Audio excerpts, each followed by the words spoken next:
Welcome to Better Ways of Working, how to optimize your focus, master distraction, and win back at least 30 minutes every day. Hi, my name is Wendy Cole, and I'm the lead facilitator and founding director of iMastery. In this masterclass, we're deep diving into how to power down and work effectively and free your mind to leave work at work, be present with friends and family and enjoy your personal life, create inner calm and reduce stress by being organized and feeling in control, and set up the next day for success. Firstly, though, a friendly reminder to gift yourself the space to focus and make the most of the masterclass. To support your learning, I invite you to turn your phone to silent and put it out of sight. Close your email and instant messaging program, grab a pen, a highlighter, and a notebook, and have a drink of water handy. To further prime your attention, pause this recording and make a note of 3 or more things you feel grateful for, 2 or more things you'd like to learn about how to power down your workday and create clearer transitions between work and home, and something you've recently learned or something you've done to progress an important task or project. Welcome back. The practice of intentionally closing down our workday benefits us in many ways, from creating inner calm and reducing stress to allowing you to differentiate between work and home, to assisting you to set up the following day for success. Whilst this practice may seem common sense, it's certainly not commonplace. Check out this data from an iMastery questionnaire. Only 6% of respondents strongly agreed with the statement, "I can mentally sign off from my work at the end of the day." 37% of respondents disagreed or strongly disagreed with the statement. Imagine this scenario. You're finishing up a busy yet productive day at work. You're ready to leave for the day. That might be your workplace or your home office. Now check out this image. This is no way to end your workday. Leaving your desk with a number of in-progress tasks will not enable your brain to sign off from work. Just as taking a lunch break helps our brains to rest and recharge, so does intentionally creating space at the end of the day. Simply walking away from your computer at the end of your workday means unresolved issues and unfinished tasks may dominate your thoughts. This makes it difficult to be fully present and enjoy your personal life outside of work, and impacts the following workday as you're on the back foot when it comes to focus and productivity. These unfinished tasks and unresolved commitments often lead to a phenomenon called the Zeigarnik effect. In the 1920s, Russian psychologist Bluma Zeigarnik discovered that incomplete tasks stick in people's memories, whereas completed tasks are quickly forgotten.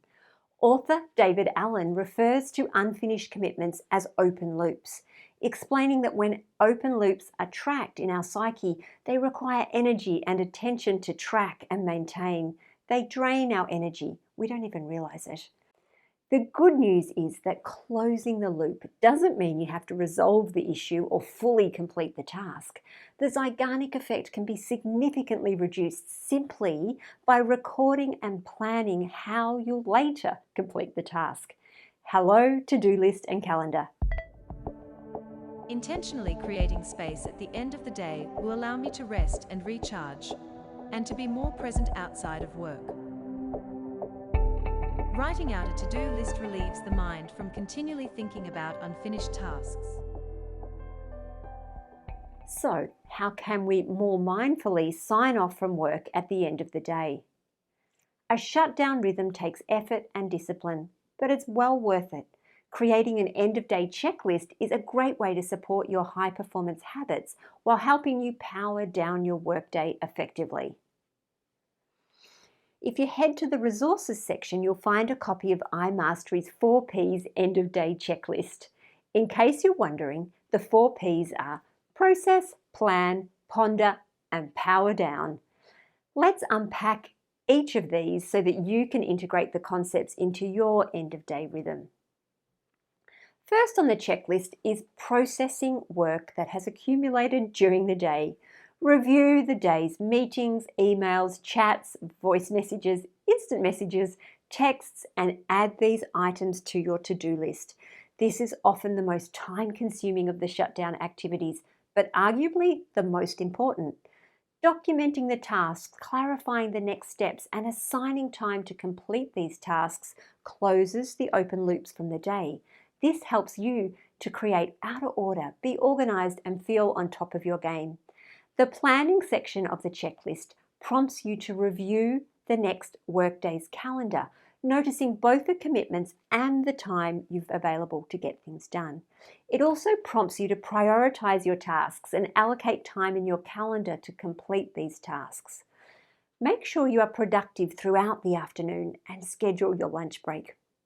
Consider heading outdoors at lunchtime and perhaps walking and talking with a friend. Who could you schedule that walk and talk with tomorrow? The pondering section is my favourite part. Your checklist prompts you to ponder questions such as, what went well today? What have I learned and or been reminded of today? What am I grateful for today? And who could I thank? What progress do I notice? You don't necessarily need to write answers to all of the questions, but by noticing progress, you're leveraging the insight that the most motivating condition we can experience at work is making progress towards something personally meaningful. The last item on the checklist, Power Down, is taken straight from Cal Newport's book, Deep Work. As Newport recommends, once I've ticked through my 4 Ps end of day checklist, I say, thanks Wendy, today's workday is now complete. And then I symbolically turn off my computer, I close my laptop, and then I pop this scarf over my second screen. It's something I've done for 2 decades. It's especially helpful working from home. If I walk past my desk, I have the visual reminder that work is now done for the day. Initially, this final step can seem a little over the top, but it really does help make a clearer psychological transition between work and home life, enabling you to leave work at work. To enjoy clearer transitions between work and home life, it's also important to define your boundaries and limits. When does work end for you? What is your line in the sand? Optimally, once you've powered down, don't check emails on your phone. It's wise to set your phone to Do Not Disturb mode so you're not interrupted by colleagues who are choosing to work late but have not yet discovered the delay delivery feature in their email program.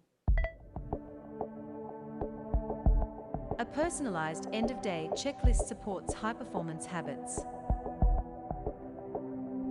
This checklist will alleviate stress, help me feel organized, and will allow me to leave work at work. If I'm facilitating a live masterclass now, someone would typically ask, Wendy, how long does this shutdown take? And really, did you do this at the end of every day? They're important questions. My shutdown takes somewhere between 15 and 45 minutes. For me, it's time, effort, and energy well spent.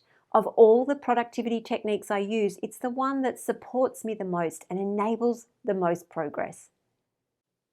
Ironically, on my busiest days, when I've had a full day of training, coaching, and meetings, that first processing part takes longest, mostly because I have a full inbox and important things to capture from my appointments. Sometimes, if the following day is relatively clear, I'll leave the backlog of emails to process the next day. That essentially becomes the next day's priority. Of course, there are times when I cut corners. Planning becomes a quick review of the next day's schedule, and all I manage to in the pondering section is to jot down a few things I feel grateful for.